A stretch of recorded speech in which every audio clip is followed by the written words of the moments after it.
This level was first called Distillery, and if you check the data file, it's still named as such. Now, for some reason I told Mikke, a writer, that it was called Refinery, and the voiceover was recorded with the wrong name. Since it's easier to change a name than a piece of voice data, we had to rename it. I'm glad I said Refinery though, and not King's Hall or Grandma's Vegetable Patch. That would not have been as fitting. If you keep going straight, and make sure not to stray.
June 1839. It's been more than a month since my last entry. After the event inside the underground chamber in Algeria, Professor Herbert insisted I return to England. He said he didn't want to risk forfeiting the entire expedition lest I took a turn for the worse. An excessive decision, in retrospect. But I'm glad it turned out that way.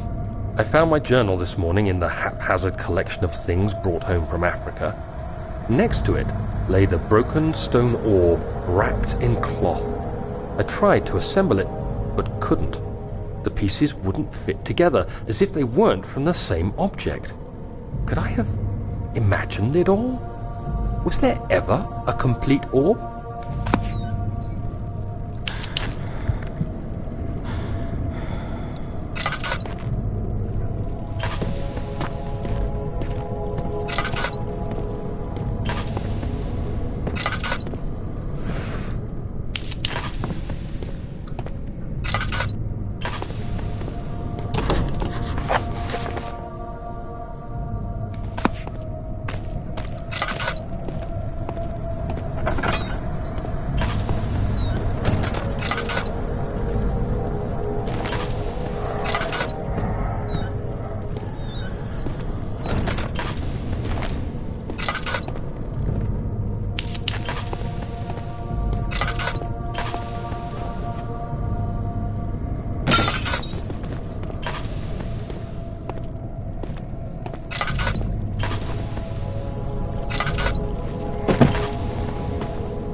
June 1839. I feel the need to continue this journal, even though it was intended for my journey to Africa. This must be something very important. I just know it. I've taken it upon myself to piece the orb back together, but it's been more difficult than one might think. The pieces are behaving strangely. They seem to change color, shape, and texture, but ever so slightly. Yesterday, I took careful measurements and notated any significant markings. Today, I confirmed my suspicions. They were changing. I was terrified and rushed off to see the finest geologist in London, Sir William Smith. I approached the subject with care and we discussed how rocks change form. He told me about the nature of glass, how it eventually collapses on itself, like ice slowly melting over the course of centuries. Smith eased my mind a bit, but I can't escape the feeling that these shards have otherworldly properties.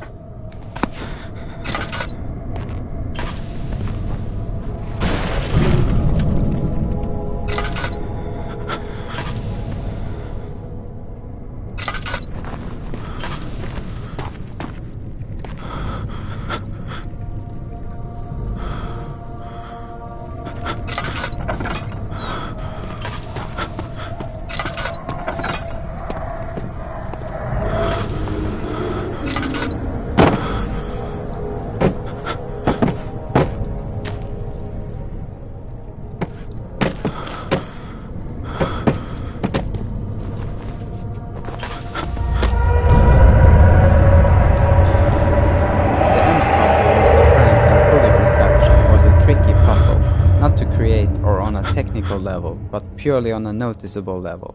We added stuff to the puzzle perhaps 4 or 5 times because after each test session we kept having testers that did not see the piece of wood that you are to break to complete the puzzle.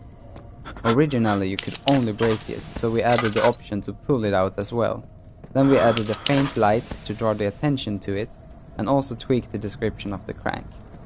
After that we added so that when you pull the crank there is a bit of dust falling from the piece of wood, and we also did a slight change in the angle of the piece of wood and changed the color and the texture, all to make it as notable as possible. So the question is, did you notice the piece of wood?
Team, which you can hear in many situations in the game, even if the Guardian is not physically present.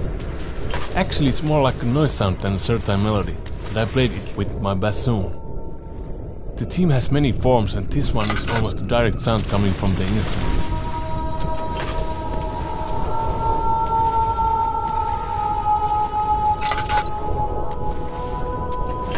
And this noise, which sounds like screaming, is a highly modified version of it.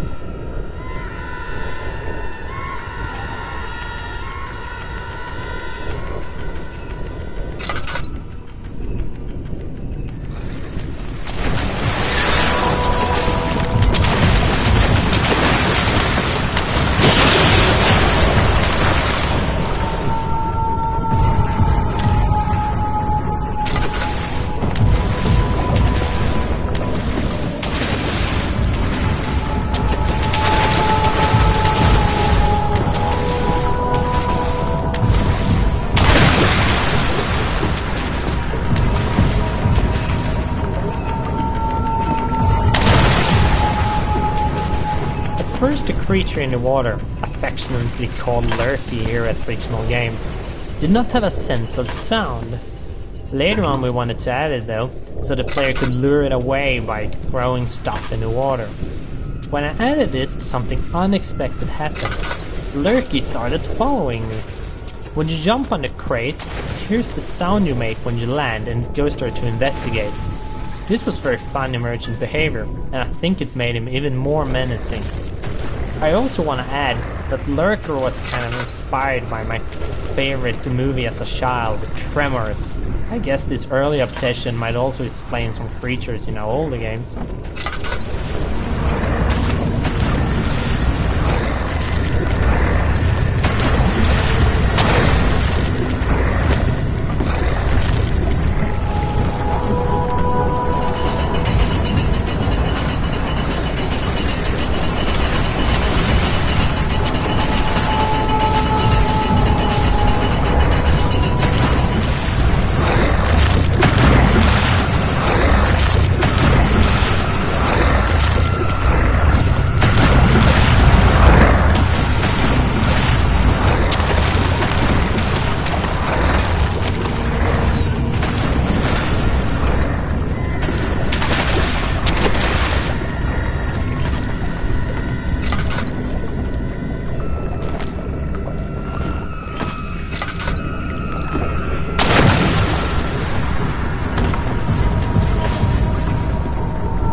And I made monster sounds and vision sounds for this game.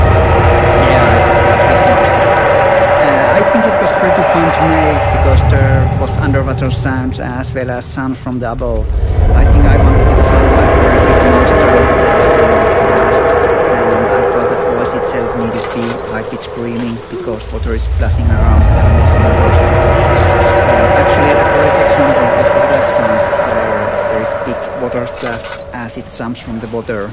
At the same time you can hear a short scream sound which is made from the cat sounds.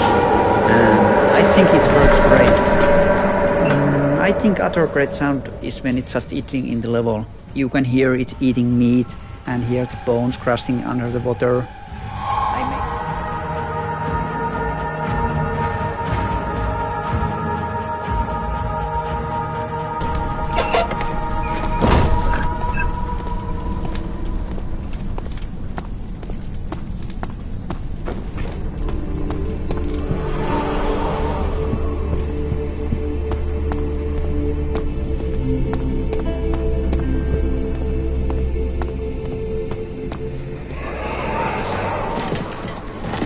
An ascending room. Will it take us to the inner sanctum? It will definitely take care of the vertical part of our journey. So, you have ridden an elevator before? Yes, the Colosseum at Regent's Park has one. It takes you to the gallery where you can view the panorama. Good. This ride might be a little longer, and in the other direction.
What a mess. I should have sharpened the saw, but I can sense it.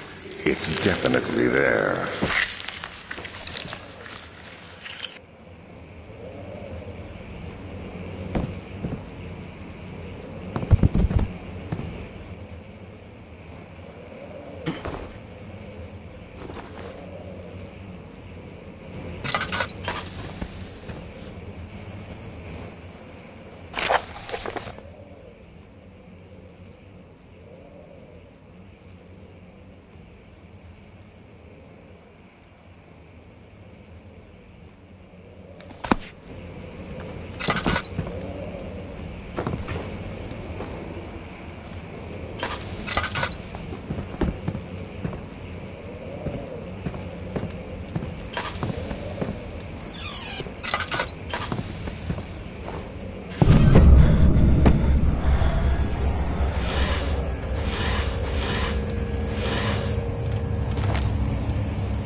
This map was one of the most fun to make because of the rooms have more objects than we usually add in the levels. I think the first 2 rooms was pretty good, just because of this.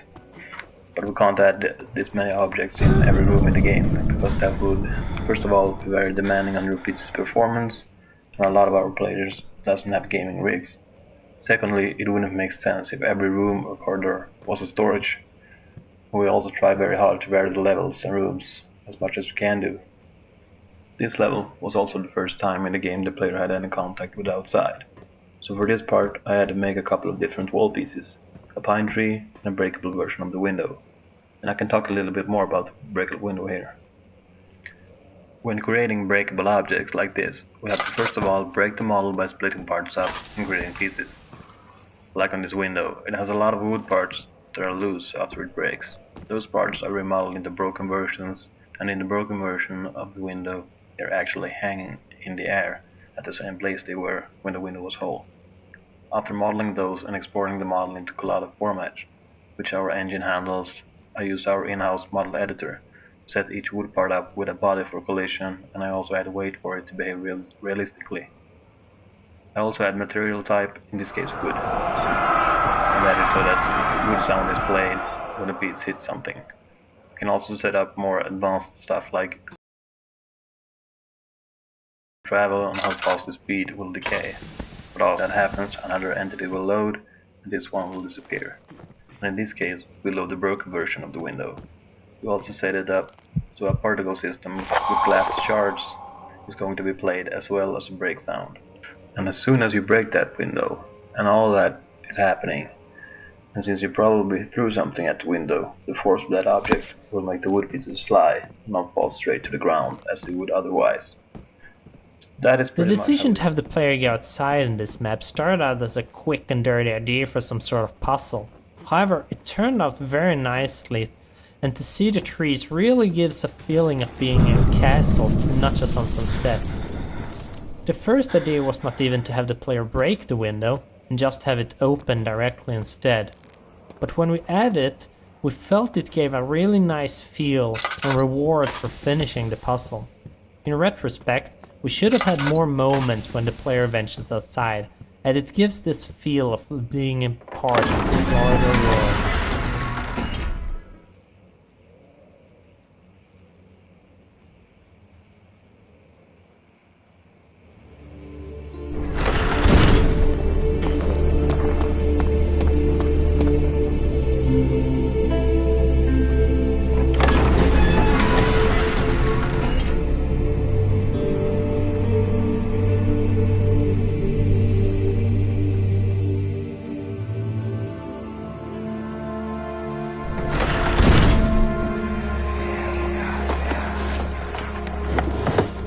journal is gone.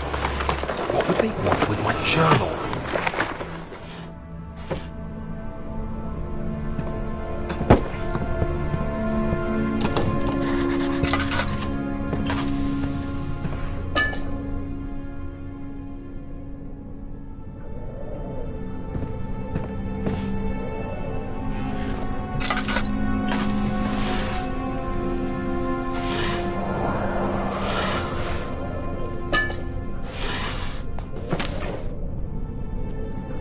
Of July, 1839. I received a letter today from the Algerian governor's office disclosing the fate of Herbert's expedition. About a week after my departure, Abdullah, one of the men traveling with us, returned from the desert. He was badly injured, as if maimed by a lion. The man rambled deliriously about the expedition being attacked by something horrible. The French quickly dispatched a search party to look for the expedition. After searching for days, they found the camp abandoned without any trace of Herbert or his men. Tomorrow, I'll retrieve the things they recovered from Herbert's tent at the customs house. I don't know what to make of it, but I'm worried for him.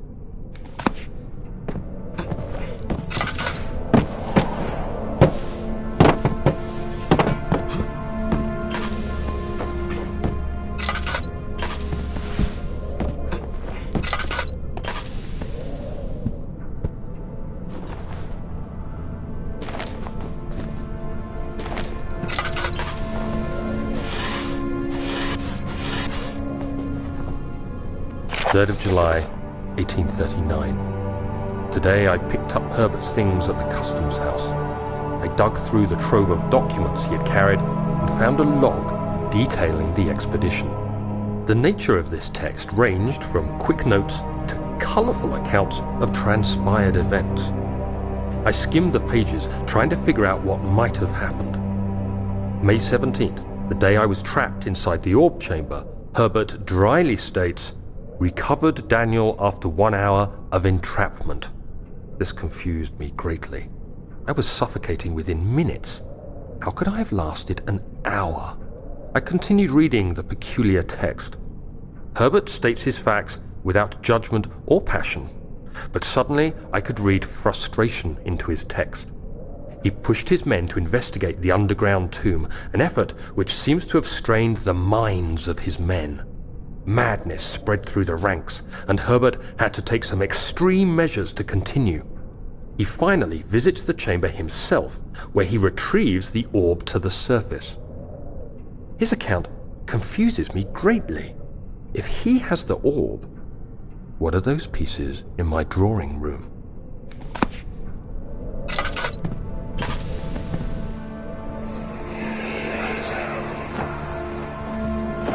Daniel, What? still having nightmares, I see. Yes, I can't shake them.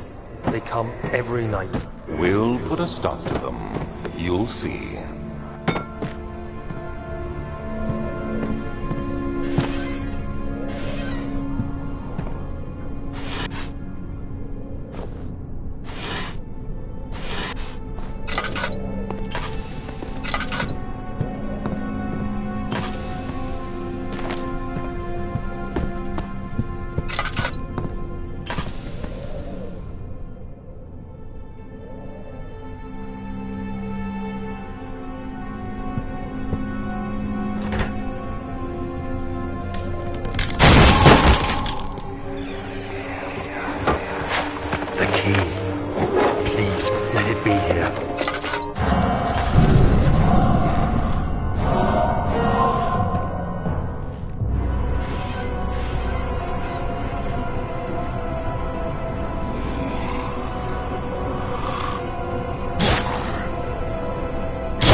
4th of July, 1839. It's done. The orb is assembled. I was awakened by an exhausting nightmare. Shaking and sweating, I retired to the drawing room with a cup of tea. The relic pieces lay spread across the table as I'd left them, but somehow I knew how it was supposed to be. I fetched the tar, which I had prepared to fix the pieces together, and without fault I joined them, producing the orb I remembered so clearly. The tar proved unnecessary. It was pushed out from the joining pieces as they merged on their own, with no adhesive. The ancient stone relic now rests on my table. Its immaculate surface and perfect shape could have been molded by a factory. This is all too strange.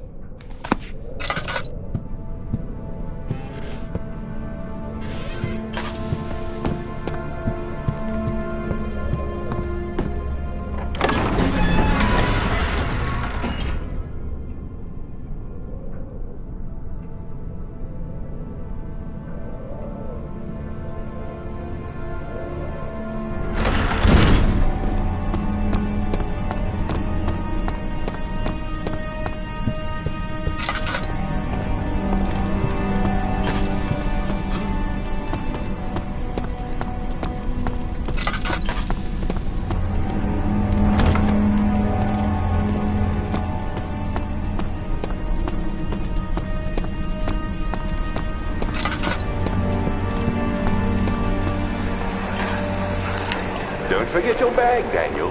I won't, Herbert. There is no shame in using a parasol in the desert. As it happens, it's imperative to your survival. But it looks ridiculous.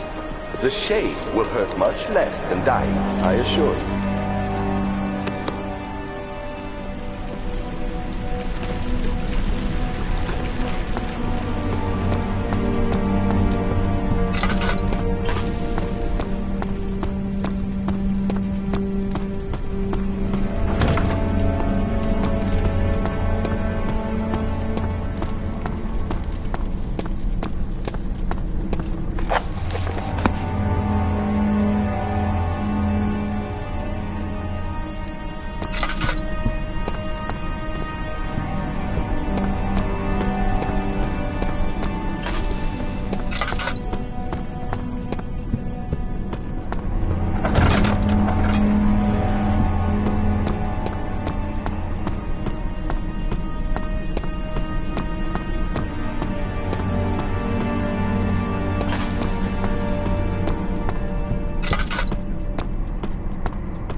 There it is.